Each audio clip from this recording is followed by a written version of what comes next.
bring the Americans back no matter the tools that you need to use. It's a difficult call.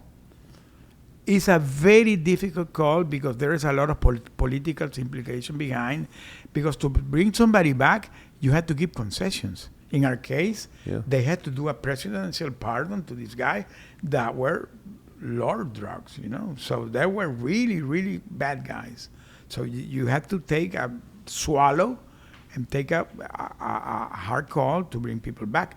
But at some point, your family is so tired of the suffering that I remember that my wife told me that days before they had a meeting with the State Department secretary, with Blinken, and my wife told him, I don't know, I don't care what you had to do, but you had to bring my husband back, because now I have had the heart attack few months before. You were in a coma for 3 days. And I had 3 days in a coma. So my situation was really severe.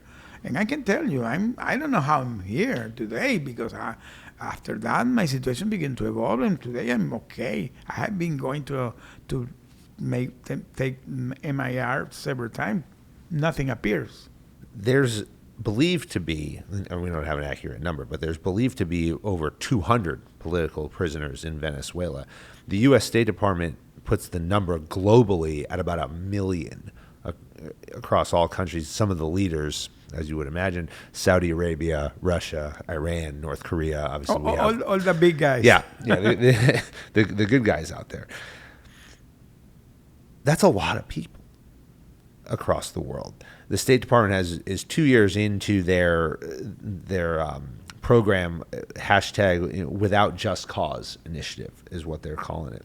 We've seen here in America, in addition to your cases, other high-profile Americans who've been recently held by Russia. So WNBA star Brittany Griner, who was Paul Whelan that is here. Yeah, who was exchanged for a Russian arm dealer. Wall Street Journal reporter Evan Gershkovich continues to be detained and extended. Every 3 months he's extended again for another 3 months. And now, after Putin had the interview with Tucker Carlson, it's now come out. And Trevor Reed was also came through a prisoner swap from Russia. Trevor. Yeah. So they want really bad people back here. The U.S. has a policy when it comes to terrorists, at least. We're very clear we will not negotiate with terrorists so that they can't use this against us later on. In your opinion, why is that so difficult to maintain a stance like that when it comes to political prisoners? Yeah, it's very difficult call because sometimes the approach that people take is that we don't negotiate with terrorists. But in the other side, you have regular people, because the problem with this that is called the hostage diplomacy.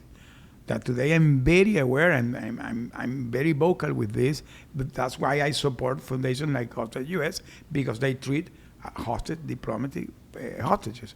The problem with the hostage diplomacy is there are regular people, maybe high-profile people because of their work, but normally they are not politicians.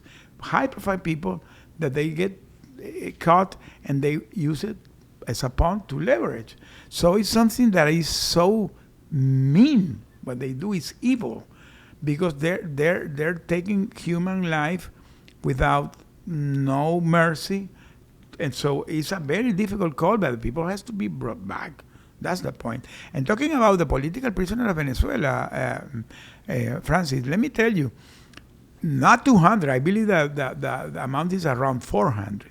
Wow. I had I don't know to say the fortune to meet almost all of them. Because during my 5 years, I stayed in the 2 dungeons of Venezuela. Because the first 2 years and a half, we stayed in the DSM, that is the military political prisoner jail, and then I was transferred after the first house arrest that we were recalled.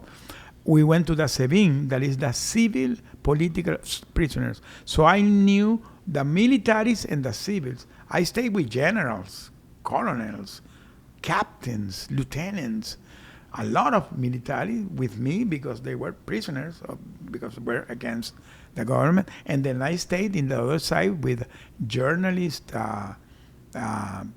human rights advocates, religious leaders, so high-profile people. So I was not with regular prisoners. I was all with high-profile people. Yeah. And 200 compared, I mean, the U.S. State Department estimates that Saudi Arabia has 3,000. No, yeah. And Iran has a lot too. Iran is the champion of all this stuff. Yeah. Let's talk about coming home. Once you're home, it's often harder once you're home than it almost is to be gone. Some of the challenges that you don't even think about, we've talked about with Mike, we've talked about with Jess, money, credit, banking, loss of connection with family and friends. Talk about your reintegration process. So you spend your 10 days, down in the center, but now you go home and you're back at your house. Let me tell you a reflection before beginning that. One of the books that I have the opportunity to read when they begin to a lot of books was the Men in the Search of a Meaning of Viktor Frankl. That for me that was like a guide, and I remember that he telling that when he went out, he found that almost his family was died, his wife, his dad, his mom, everybody was dead, and his life was totally messed up. So when I came back after those 10 days, the first thing that I learned is that my aunt, that was kind of my mom, died. My mother-in-law had died. I was really very connected with her. I was always asking for them, and my wife was saying, "No, they're fine. They're saying hello to you."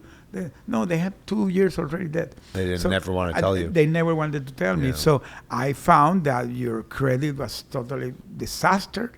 I had some credit card that my wife didn't know because I handled it by my own. 5 years unpaid. Can you imagine how that credit card was? And there's no box to check when you call the company and say, I was a political prisoner in Venezuela for 5 years. I can tell you, for me, Hoste US has been a blessing because part of the thing they have helped me is that, connect to those dots and talk to the people. Hey, this guy was a political prisoner. Take care of him. Some has responded, some hasn't responded. So it's a real nightmare. And the other thing is that you literally come in a time machine, my friend. When I came back, I came to a post-pandemic world. At the beginning, I didn't recognize it. The people were so different. They don't want to look at anybody. I remember because I came out with no documents because these guys told me all the documents. So when I was landing in the military base, I told Ambassador Castro, "How am I gonna do immigration?" And he told me, "Don't worry, you're the U.S. government. You're okay." So after that, I had to take my driver license. Well, they sent me a letter to go to take my driver license, explaining the situation. And I came to the lady, and the lady looked at me like I was a Martian. I was, who is this guy? And then she told me, I had to call my supervisor. And I told the lady, hey, but read the letter. You know what the lady said? That I was harassing her. And I said, I didn't say nothing. Why are you talking to me that way? What's happening to you guys? This world has changed. And for me, it was very impacting at the beginning. Because, you are literally in a cage during 5 years. So you came out that cage, and now you find a different world.